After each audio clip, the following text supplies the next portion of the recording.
जय गुरुदेव। महापुरुषों ने, प्रेमी भक्तों ने मालिक से प्रार्थना किया कि संतोष दे। संतोष होगा तो सुख चैन होगा, संतोष होगा तो जितना है उसमें जीव संतुष्ट रहेगा, संतोष होगा तो मन की भागदौड़ नहीं होगी, किसी से प्रतिस्पर्धा नहीं होगी, आदमी सुखी रहेगा। इसलिए कहा है कि दो धन, गज धन, बाज धन और रतन धन खान, जो आपे संतोष धन, सब धन धूरी समान। इसीलिए सच्चा प्रेमी संतोष की प्रार्थना करता है। संतोष में ईश्वर के प्रति, गुरु के प्रति शुक्राना का भाव होता है।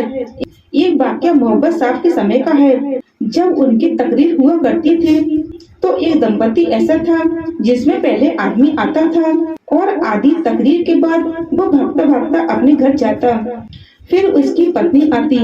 सब लोग इसको रोज देखते थे। एक दिन एक प्रेमी ने हजरत से पूछा कि ये मियाँ बीवी एक साथ क्यों नहीं आते, एक एक करके क्यों आते हैं।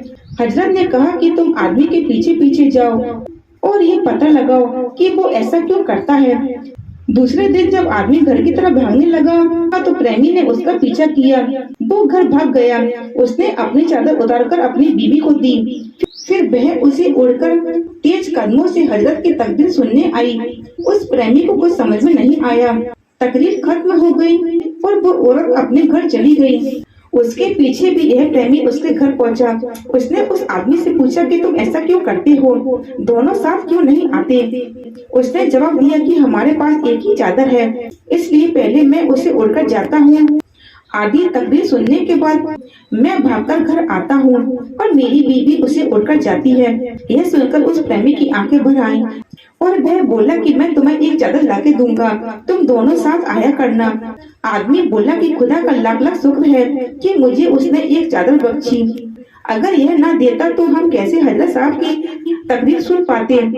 हम खुश हैं, खुदा हम पर मेहरबान है। आप चादर देने की तकलीफ न करें, जब जैसी जरूरत होगी खुदा बख्श देगा। उसका जवाब सुनकर वह प्रेमी अबाक रह गया। इसे कहते हैं संतोष धन। संतोष होता है तो हम उस प्रभु का शुक्राना करते हैं। संतोष होता है तो हम हर कदम पर गुरु की मौज का अनुभव करते हैं।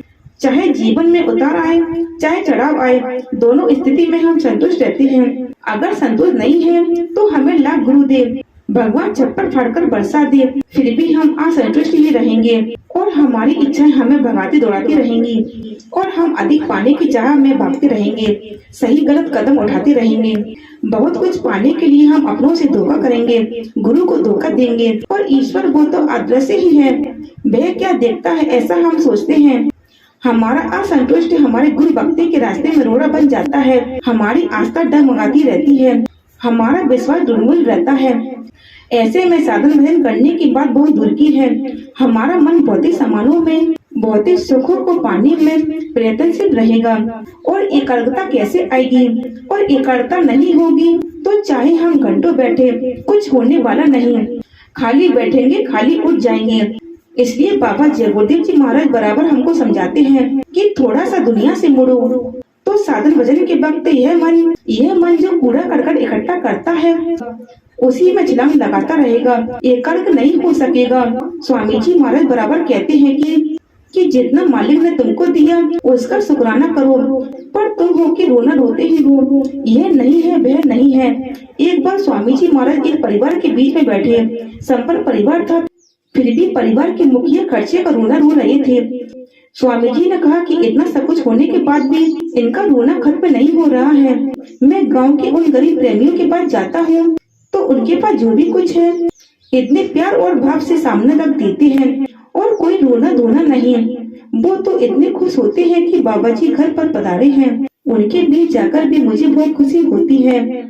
स्वामी जी महाराज अपनी तरफ से सबके लिए बहुत कुछ करते हैं, किसकी क्या स्थिति है इसका ख्याल ही नहीं करते। जो करना है तो करना है, जो देना है वो देना है, चाहे हम उसके योग्य हो या न हो। लेकिन हम है कि उनका तहे दिल से शुक्राना भी नहीं करते हैं और हाथ पैर मारते हैं। यह सब इसलिए कि हमारे अंदर संतोष नहीं है।